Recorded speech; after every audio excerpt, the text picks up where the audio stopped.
Ketika Adam alaihissalam diciptakan, lalu seluruh makhluk diperintahkan untuk hormat kepada Adam. Seluruh malaikat melakukannya. Tumbuhan binatang hormat kepada Adam.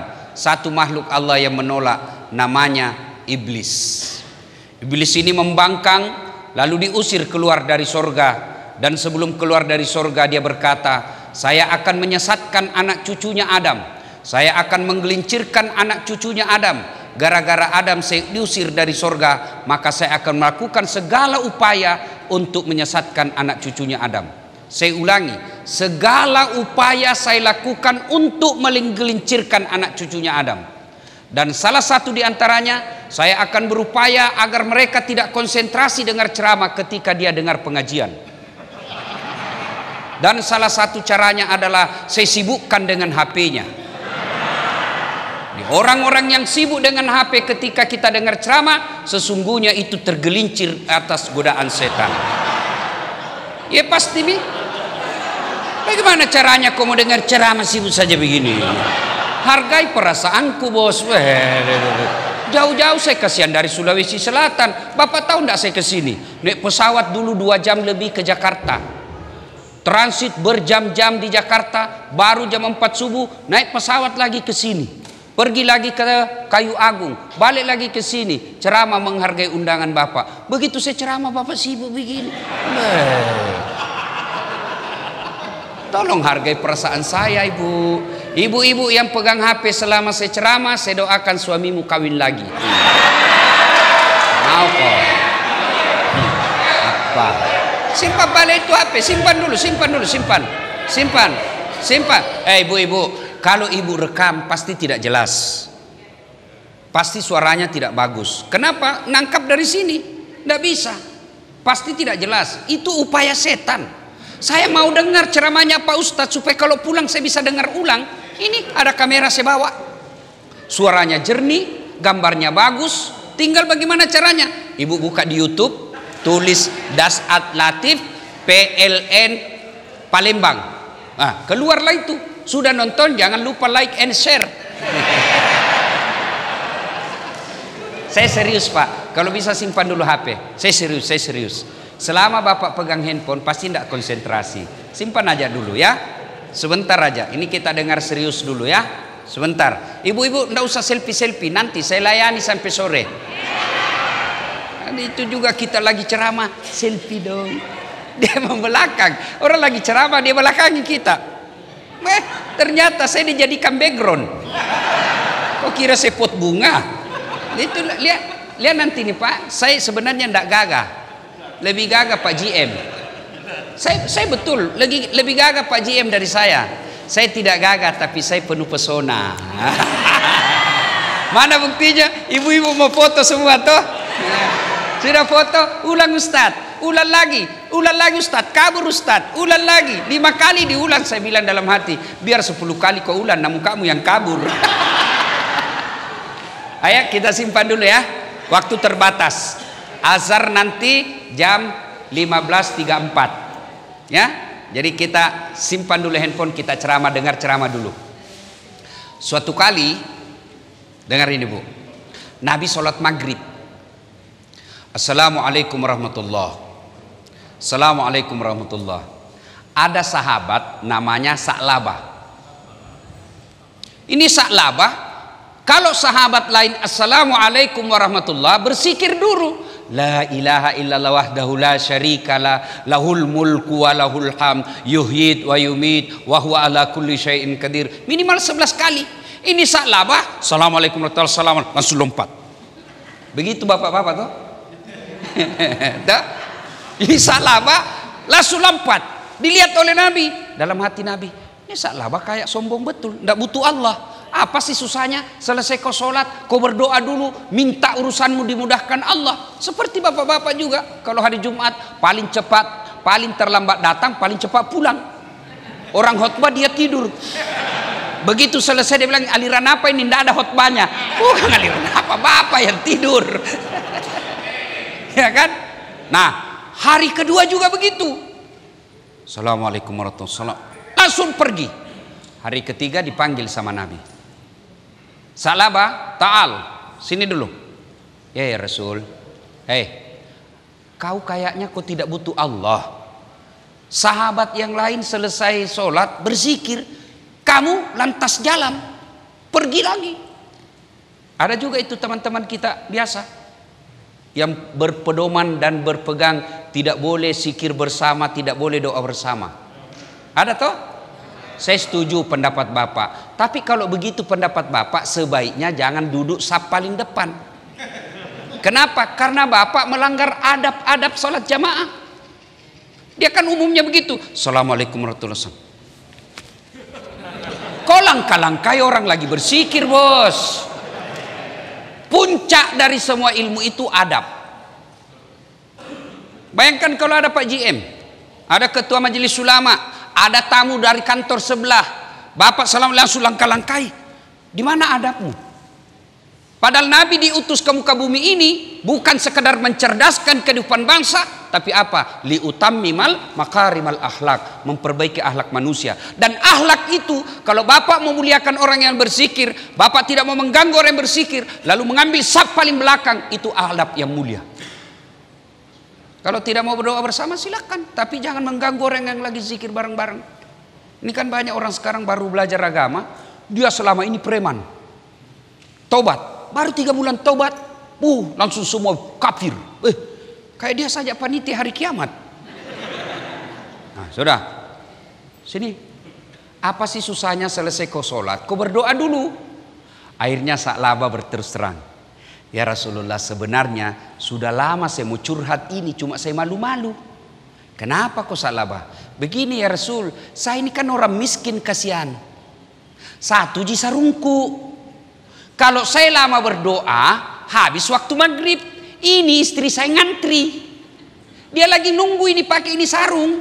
Kalau saya lama berdoa, habis waktu maghrib, istri saya menunggu. Maka saya langsung lompat pulang, giliran pakai sarung. Ya Rasulullah, karena terlanjur ditanya, doakanlah saya kaya ya Rasul. Kalau saya kaya kan enak ya Rasul. Sudah bagus sarungku, sudah banyak sarung, saya bisa lama-lama berzikir. Kata Nabi, Sa'labah, siapa teladanmu? Anda ya Rasulullah. Kau lihat banyak barang-barangku? Tidak ya Rasul. Sudahlah, kau pulang dulu, pikir-pikir. Pulang, pikir-pikir. Besok datang. Ya Rasulullah, saya sudah pikir baik-baik. Memang enak miskin, tapi lebih enak kalau kita kaya ya Rasul. Jadi kau mau kaya? Iya ya Rasul. Sudah pikir baik-baik? Iya ya Rasul. Kalau saya sudah kaya, saya bisa sedekah. Kalau saya sudah kaya, saya bisa bantu orang. Kalau saya sudah kaya, saya bisa lama berzikir. Baiklah kalau begitu Sa'labah. Oke? Saya kasih kau kambing, perempuan, betina, hamil, tidak ada suaminya. Kambing ibu, namanya kambing. Kalau hamil tidak ada suaminya, binatang. Tapi sekarang banyak juga perempuan mau dengan kambing. Hamil tidak ada suaminya, beleng-beleng. Saya bela bapak-bapak hari ini. Sekarang ini banyak istri yang curiga sama suaminya yang baik-baik. Katanya kalau ada suamimu sopan, baik di rumah, baik, kelihatan alim, hati-hati, layangan putus. Provokator itu, pelem itu. Jadi kalau suamimu baik, kau curigai. Itu pengalamannya, dia mau jadikan semua orang suami baik-baik. Kami ini bukan layangan putus, kami layangan tebal talinya, kuat talinya karena imannya kuat. Tidak tergoda, ini muka-muka soleh semua. Kau periksa HP-nya, apa tidak stres? Mati kita dapat. Nah ya, akhirnya Nabi memberinya 1 kambing betina, lalu beranak pinak. Dari 1 ekor menjadi beberapa ekor, menjadi belasan ekor, menjadi puluhan ekor. Yang tadinya belum azan sudah ada Sa'labah di masjid, sekarang sudah qamat baru datang. Sibuk ngurus kambingnya. Nabi lalu berkata, kena sudah ini musibah ini Sa'labah. Ku bilang memang lama-lama masbuk Sa'labah. Sudah masbuk dia. Lama-lama tidak muncul di masjid. Kata Nabi, inna lillahi wa inna ilaihi rajiun. Kena sudah musibah-musibah. Apa yang saya cemaskan terjadi. Lama-lama turun perintah ayat untuk bayar zakat. Nabi sampaikan kepada sahabat, kamu pergi minta zakatnya Sa'labah. Datang, Assalamualaikum warahmatullahi wabarakatuh. Ya Sa'labah. Waalaikumsalam warahmatullahi wabarakatuh. Apa kabar bro? Lama kau tak nampak di masjid. Kau dicarinya oleh Rasulullah. Sibuk bos. Kau lihat nih kambing-kambingku ini banyak sekali. Tidak bisa lagi kurus. Tidak ada waktu ke masjid. Oh begitu. Tapi sekarang saya diperintah oleh Rasulullah untuk nagih pajak. Zakat. Keluarkan zakatmu. Mendengar ini, apa kata Sa'labah? Enak aja.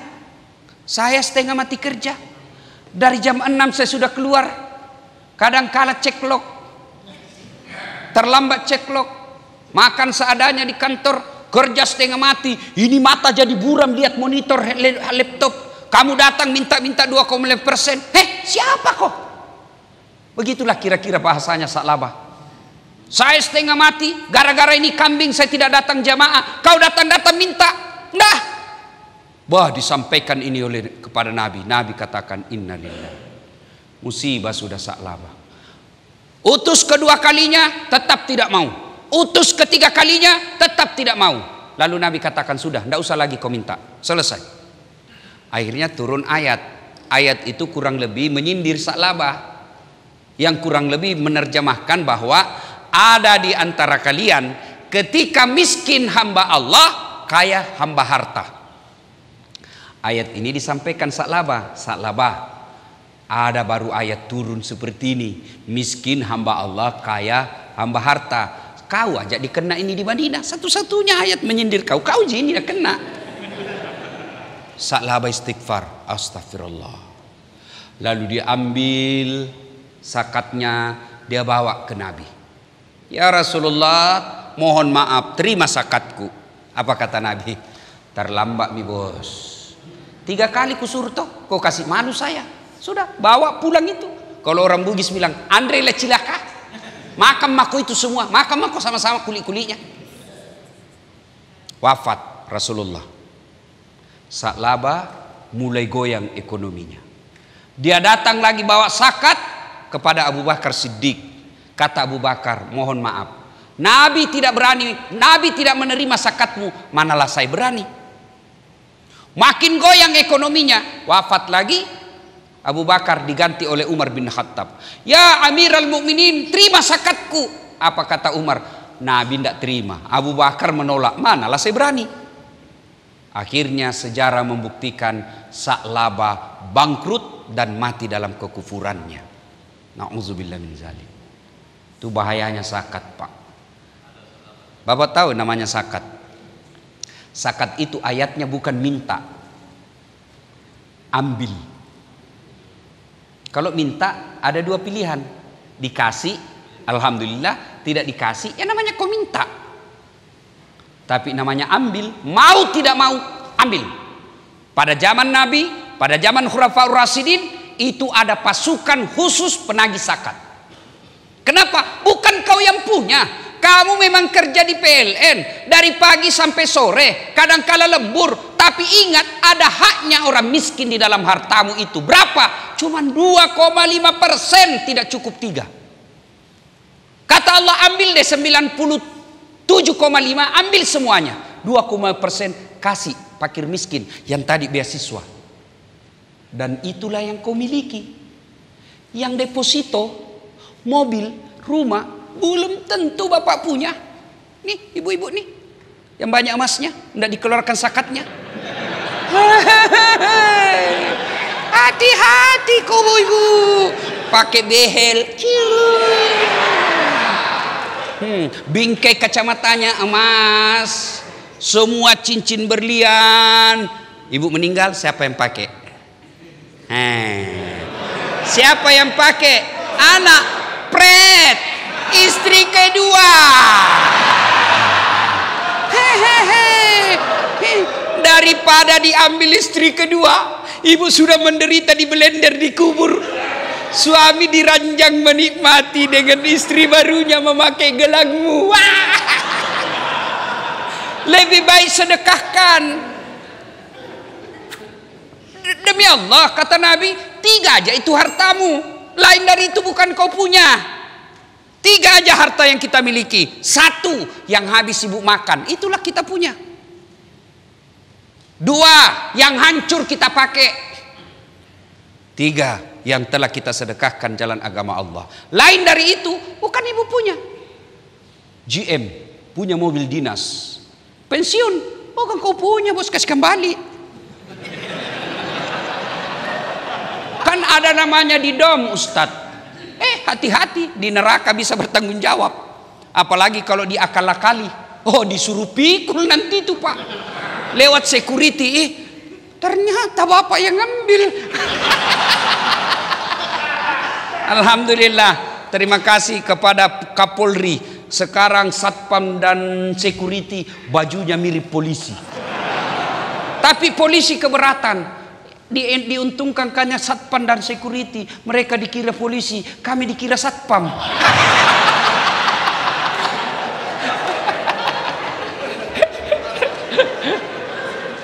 Nah, ibu bapak saudara-saudara sekalian, saya kasih contoh ya, supaya lebih gampang kita bicara zakat. Ya.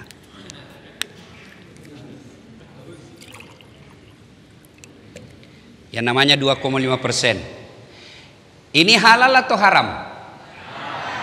Hah? Bersih, suci, halal. Inilah gajinya bapak sebulan. Yang bekerja dan wajib negara memberi gaji. Halal. Ini. Tapi di sini ada haknya orang 2,5%. Yang kalau tidak dikeluarkan, maka dia mengotori seluruh harta yang halal tadi. 2,5% mengotori yang 97,5% jadi kotor ketika tidak dikeluarin. Nah, ini halal. Tapi karena tidak bayar zakat yang 2,5%, bapak celupkan jari-jari di kloset. Tahu toilet, ibu? Kan ada air-airnya di situ kan? Nggak usah yang ada kuning-kuningnya.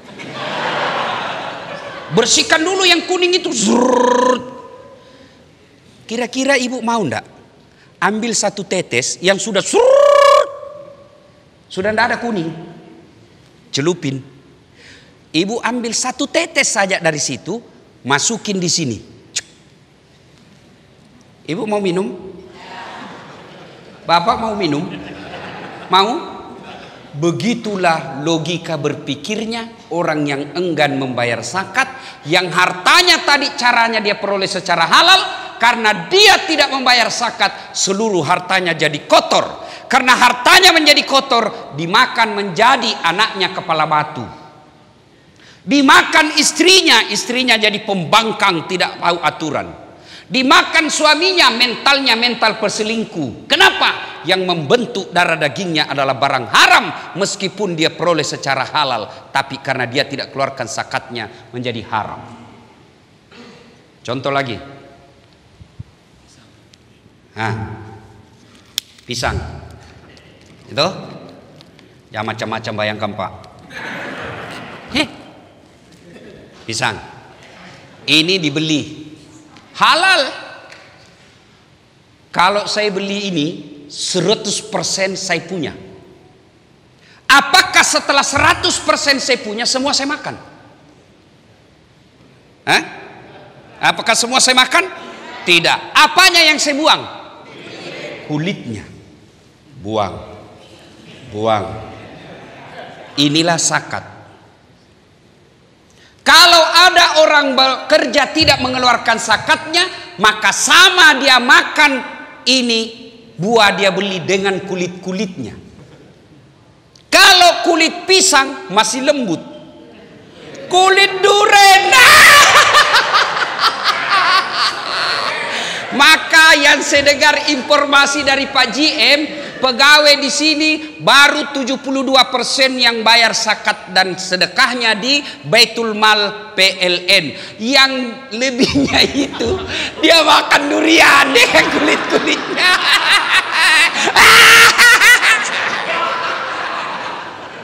Contoh ketiga. Hah? Nih ibu-ibu nih. Contoh ketiga. Beli kain.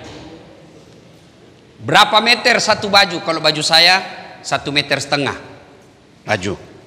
Apakah 1,5 meter itu semua saya pakai? Tidak. Saya punya dong. Saya jahit saja, tidak ada saya buang. Cantik? Enggak. Maka ada bagian-bagian saya gunting untuk bikin cantik saya punya baju. Yang dibuang bagian itulah adalah zakatnya, membersihkan dan mempercantik baju saya. Bayangkan jeleknya baju saya ketika saya beli 2 meter langsung jahit, tidak ada gunting-guntingnya. Begitulah perumpamaan orang yang tidak mau membayar zakat. Ini kan harta saya. Contohnya itu salaba tadi. Saya setengah mati kerja, gara-gara ini kambing saya tidak ke masjid. Kau datang enak-enak, siapa kau cowok? Kira-kira begitu bahasanya orang PLN. Saya setengah mati kerja, masa kau datang minta-minta? Ustaz, nanti ini yayasan salah gunakan, bukan tanggung jawabmu. Yang penting kau keluarkan. Dan orang yang menyalahgunakan zakat, hati-hati bos. Hati-hati. Pelihara anak yatim. Anak yatimnya tetap sengsara, ketua yayasannya yang kaya. Hati-hati. Maka zakat itu sangat diperhatikan. Bapak tahu ada ayat yang saya yakin Bapak semua hafal. Siapa yang hafal itu ayat? Semua hafal. Al-Ma'un, pendusta agama. Satu di antaranya yang enggan membayar zakat. Hati-hati. Maka ibu-ibu, istri yang baik, begitu terima honor suami, langsung keluarkan 2,5%. Bagaimana kalau harta kita rumah, Ustadz? Kalau harta rumah itu hanya ditinggali, rumah itu menjadi rumah tinggal dan tidak menghasilkan, tidak berproduksi, tidak menghasilkan, maka dia hanya sekali dibayarkan seumur rumah itu. Berapa dikeluarkan Ustadz? 2,5%. Berapa harga rumahnya? Senilai dengan 85 gram emas. Jadi kalau ada emas 85 gram, harta yang kita miliki senilai 85 gram. Ibu 1 gram berkarang berapa? Anggaplah 1 juta. Berarti kalau Bapak punya harta 85 juta dan sudah dia kuasai selama 1 tahun, maka wajib dikeluarkan 2,5%. Itu zakat harta. Tapi yang Bapak keluarkan setiap bulan namanya zakat profesi. Sudah? Jadi kalau ibu ibu yang baik, Pak, ini ada honormu 10 juta. Sudah, keluarkan 2,5%. Kalau 1 juta 2,5% berapa, Pak? Berapa? 25.000. 1 juta. 10 juta berapa? Berapa? 250.000. Mulai goyang itu, Pak. 100 juta berapa?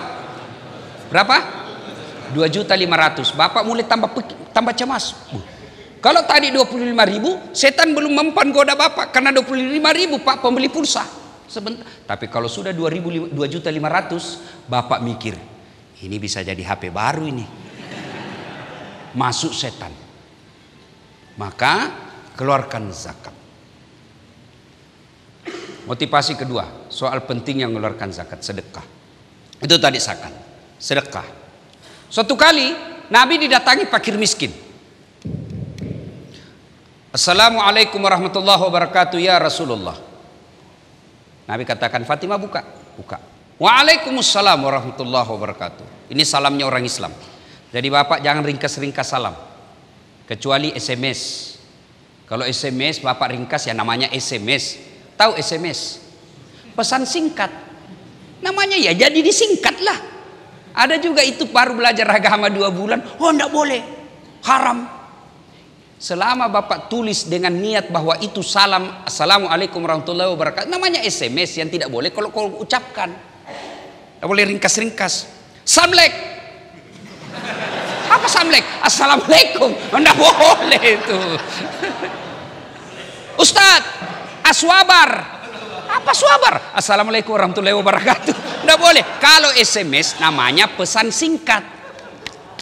Jadi salamnya kita jangan singkat. Bapak tahu enggak ketika ke Madinah Nabi? Ibu-ibu tahu ketika ke Madinah. Begitu sampai di Madinah, diusir dari Mekah, beliau hijrah. Perintah pertama kata Nabi apa? Ubsus salam. Tebarkan salam.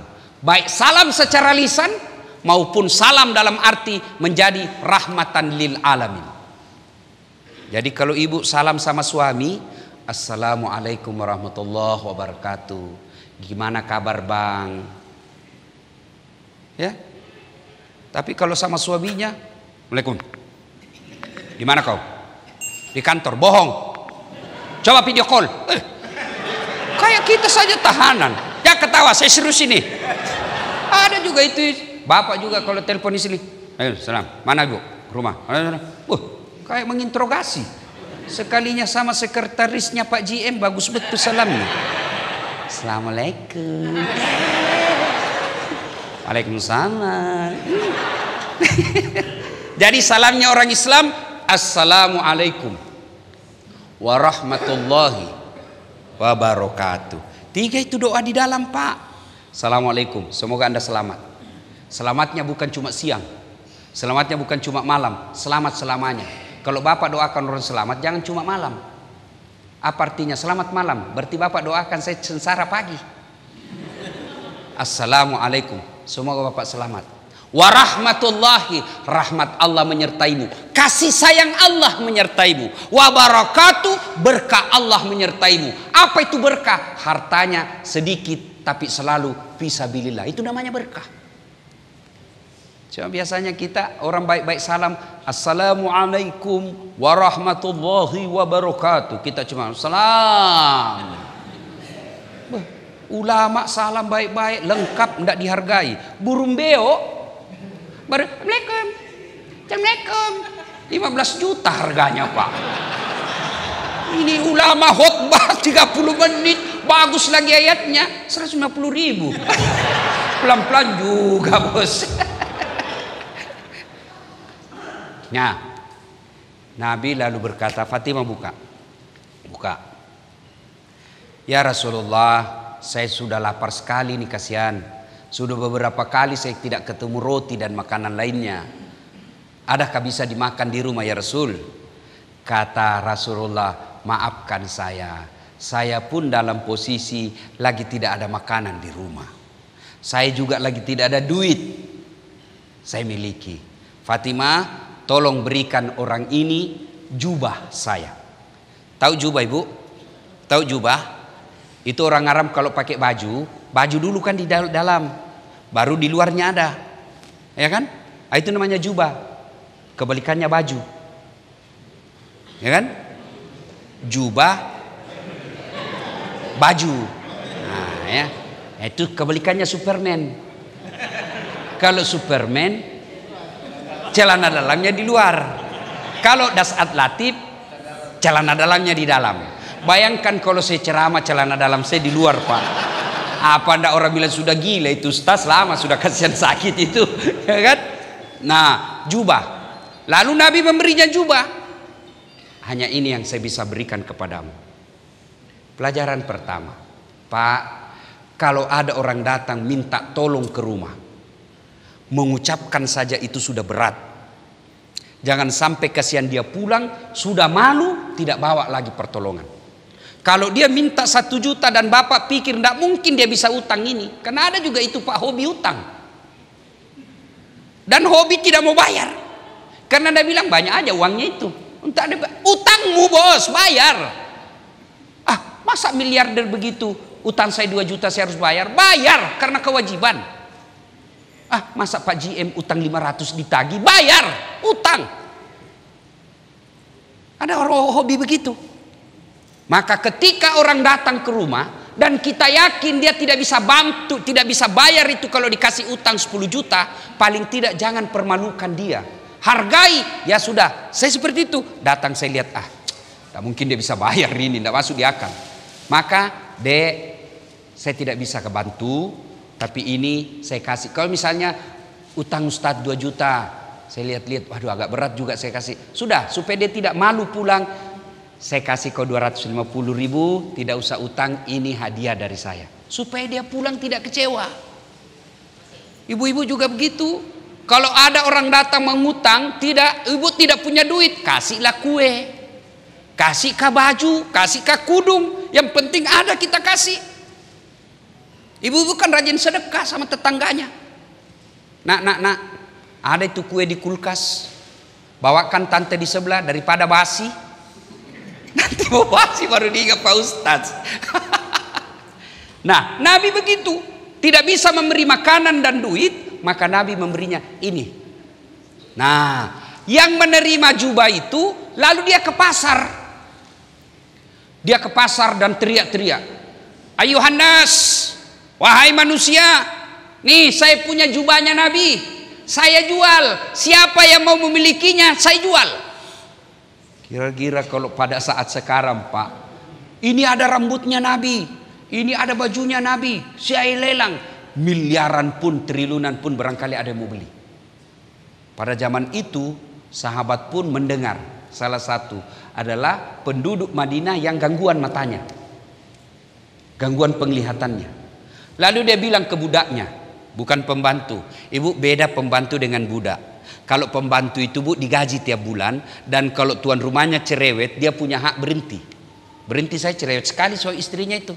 Nggak ada tenang lihat kita kalau duduk-duduk, maunya kita kerja terus. Punya hak berhenti.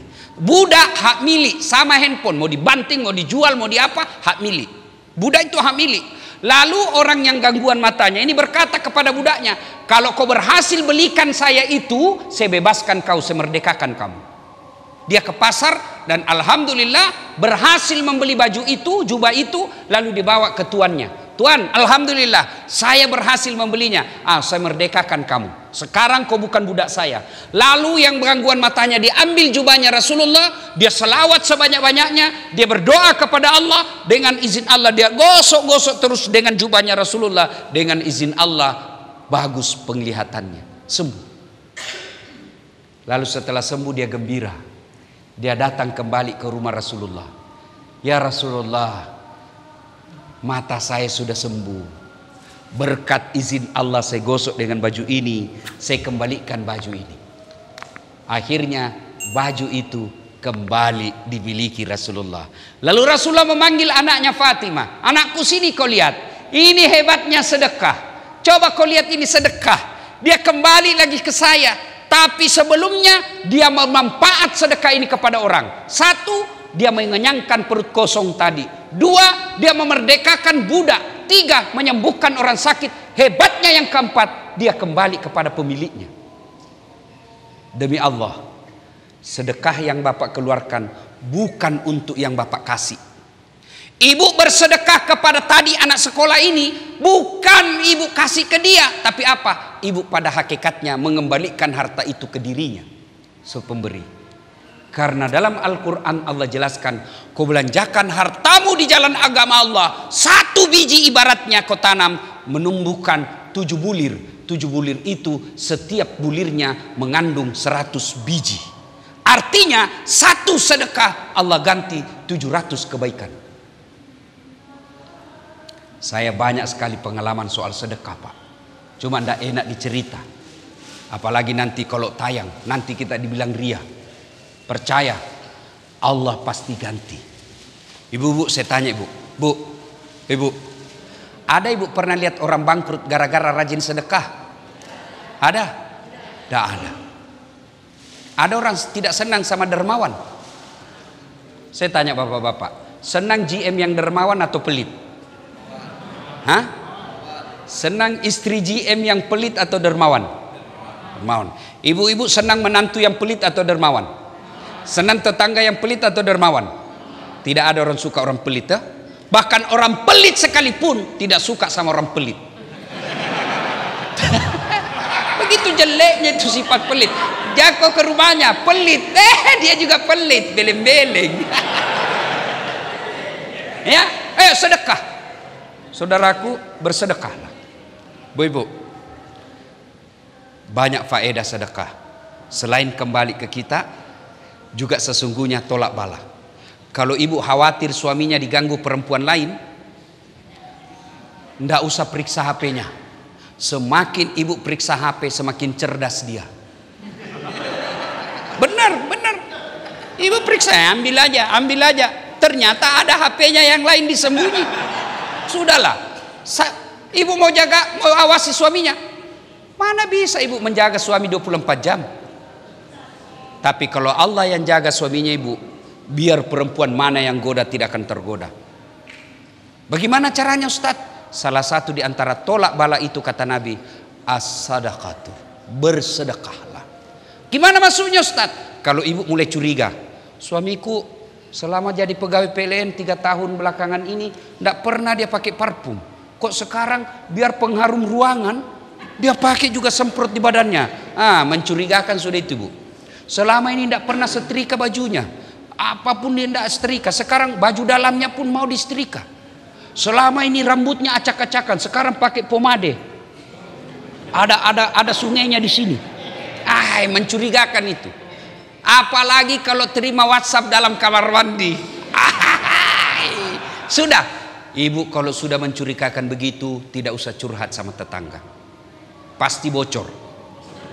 Tidak usah curhat di medsos. Tak kusangka kau begitu. Pret. Daripada curhat di medsos, ibu curhat kepada Allah. Ibu datang kepada Allah dalam salat hajat.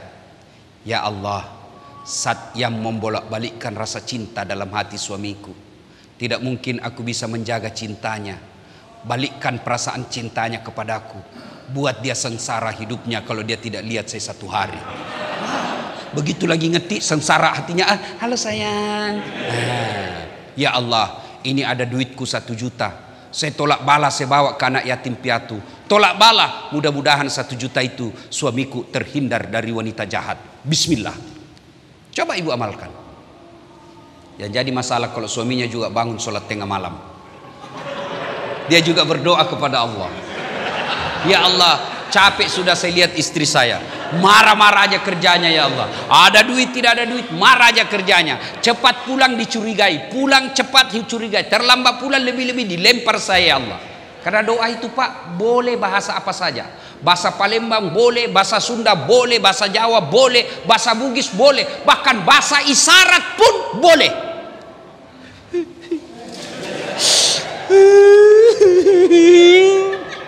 Bahasa isyarat lagi sengsara hatinya. Sudah. Ya Allah, ada duitku 1 juta, saya tolak bala. Mudah-mudahan 1 juta ini istriku ikhlas saya kawin lagi. Bingung malaikat, yang mana aku kabulkan? Ayo sedekah. Ibu-ibu kemana-mana dokter belum sembuh, memang bukan dokter yang menyembuhkan kita. Bapak-bapak kemana-mana dokter tidak sembuh-sembuh, bahkan dokter apa ya, memang bukan dokter sembuhkan kita. Dan saya Pak GM, sepanjang hidup saya belum pernah ketemu dokter yang hebat. Kenapa? Begitu saya ke dokter Pak, saya juga yang kasih tahu penyakitku. Yang hebat itu baru dia lihat, dia sudah tahu penyakit saya. Itu hebat itu. Ini kan tidak. Assalamualaikum dok. Waalaikumsalam. Estas masuki. Kenapa Ki Pak Ustadz? Ini dok, sudah 2 hari mencret. Kenapa bisa Pak Ustadz? Dalam hatiku ya urusanmu, kakak dokter. Masa saya lagi kau tanya? Diperiksa, tok, dikasih obat. Pak Ustadz kembali lagi 3 hari yang akan datang. Kenapa disuruh kembali? Mau dilihat reaksinya ini obat, cocok atau tidak. Itulah sebabnya beda umur, beda berat badan, beda dosis. Kenapa? Karena ini uji coba, mau dilihat cocok enggak ini dengan ilmu yang diterima selama ini. Kalau tidak, ganti lagi. Bukan karena dokter mau ngambil duitnya Bapak, tidak. Namanya di prediksinya, diagnosanya ini, ini cocoknya ini. Ternyata tidak cocok, ganti lagi. Yang hebat itu dokter baru masuk, pasti komen cerit Ustaz. Nah itu hebat itu Pak. Allah, ayo Bu, Allah. Tanpa diberitahu, Allah tahu penyakitmu. Tanpa diberitahu, Allah tahu apa solusinya. Maka ketika ada masalah penyakit, ibu karena pelit, sudah ke dokter kiri kanan dikasih obat, tidak sembuh-sembuh, bapak pelit, sedekah. Sedekahlah. Saya niat sedekah ini, mudah-mudahan saya sembuh dari penyakit saya. Dan itu banyak sekali keajaiban yang mereka diberikan terapi sedekah, sembuh dengan sedekah. Apa susahnya Allah menyembuhkan orang sakit? Sedekah. Karena waktu yang terbatas. Yang ketiga, bapak masuk surga atau neraka itu bukan karena orang masuk surga karena tidak punya dosa. Saya ulang, ibu, orang masuk surga itu bukan karena tidak punya dosa. Kalau orang tidak punya dosa masuk surga, syaratnya maka tidak ada isinya surga. Adakah manusia tidak ada dosanya? Ada. Semua orang punya dosa, Pak. Jangankan kita yang hidup zaman medsos, sedikit-sedikit lihat lagi postingan. Kita tidak mau lihat, tapi orang pancing kita, dikirim ke grup, dilihat dosa, tidak dilihat barang bagus. Zaman Nabi tidak ada mall. Zaman Nabi tidak ada medsos. Zaman Nabi tidak ada internet. Semua itu peluang-peluang dosa, ini semua hidup kita. Pada zaman Nabi tidak ada itu. Tapi apa Nabi tidak punya dosa? Nabi Adam berdosa, ibu. Apa dosanya Nabi Adam? Makan buah khuldi. Nabi Ibrahim pernah berdosa. Kenapa? Waktu diadili Raja Namrud dia berbohong, bukan saya hancurkan patung. Dosa. Nabi Nuh dosa. Kenapa? Gagal didik anak dan istrinya. Nabi Yunus dosa. Kenapa? Dia pernah sangka buruk kepada Allah, dia tinggalkan tugasnya sebagai dai, dia tinggalkan, dia pergi ke laut. Itu para nabi. Apalagi kita. Maka lalu apa yang membuat orang masuk surga? Ketika ditimbang kebaikannya dengan keburukannya, ternyata kebaikannya jauh lebih banyak daripada keburukannya. Apa kaitannya dengan kita? Bapak, kalau amal bapak hanya sholat, berapa kali bapak sholat sehari? Kalau kebaikannya bapak hanya puasa, berapa kali bapak puasa selama setahun? Kalau kebaikan amal itu hanya haji, berapa kali bahkan ada orang belum haji? Lalu apa itu kebaikan? Segala sesuatu yang kita lakukan lillahi ta'ala, itulah amal kebaikan. Bapak sebagai pegawai PLN itu kalau beramal lillahi ta'ala, sepanjang bapak kerja ngurus kantor ini, bapak dapat pahala.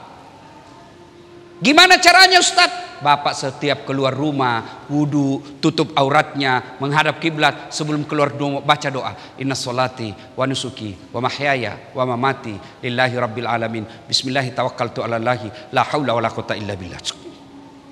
Kalau bapak baca ini, apalagi ada wudu, pakaian yang menutup aurat, kata Nabi, langkah kaki kananmu satu pahala, langkah kaki kirimu gugur dosa kecilmu. Coba bayangkan kalau bapak kerja 200 meter dari sini, 1 kilo dari sini, berapa langkah kaki itu, Pak? Apalagi kalau sampai di kantor bapak naik lantai 1, turun lagi, naik lagi, mutar lagi di lapangan, berapa langkah kaki itu? Apalagi di dalam kantor jalannya begini, Pak. Iya toh? Cuma ini tidak kita amalkan. Kita mau keluar bukan baca doa, kita mau keluar goodbye daddy. Daddy. Ibu, ini mumpun saya ingat, kalau suami mau keluar, ibu suruh dia sedekah. Apa sedekahnya suami sebelum kerja? Cium jidat. Itu Rasulullah setiap mau keluar rumah, dia sedekah kepada istri beliau. Caranya apa? Cium jidat. Maka mulai besok setiap suami mau keluar, bu, dia lupa, Pak sedekah dong. Bapak datang, sini saya sedekahi kau. Cuma ibu juga kalau mau disedekahi yang rapi, jangan bau sedekah, aduh. Ya, nah kemudian bapak motivasi. Mana ada hidup kita di sekarang, zaman digitalisasi, digitalisasi yang bebas dari listrik. Ayo, saya mewakili dan mewakili penonton saya di YouTube yang sudah alhamdulillah lebih 200 juta.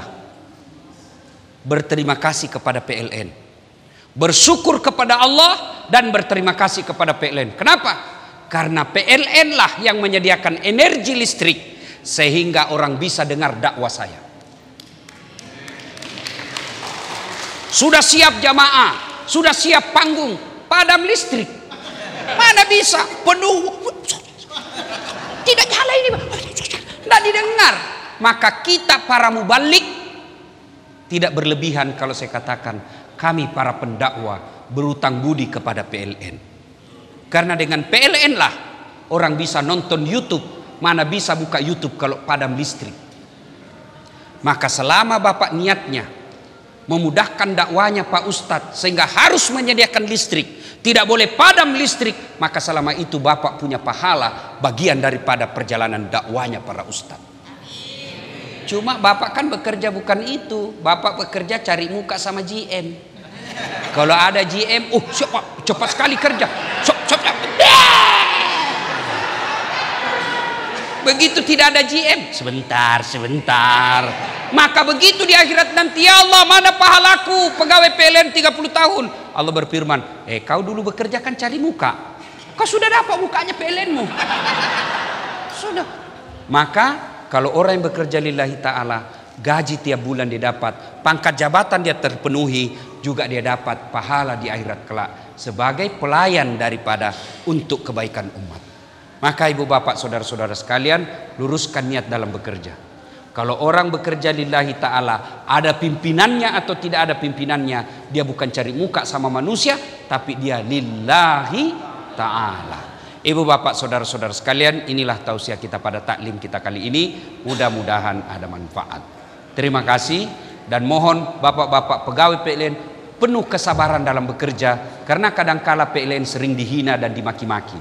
Padam listrik, maki-maki PLN. Bahkan ada orang Pak di laut lepas, di atas kapal Pak, di atas pelni lagi mandi, tiba-tiba padam listrik, dia bilang kurang ngajar PLN, padahal tidak ada hubungannya PLN itu di kapal Pak. Cuma karena listrik sudah identik dengan PLN, maka tolong Bapak bekerjalah dengan baik. Kalau ada pengaduan, tolong kasihan padam listrik, segeralah ke sana. Jangan diadukan pagi, siang belum datang, sore belum datang, besok baru datang, satu malam orang gelap. Padahal Bapak digaji oleh negara untuk melayani kami ini.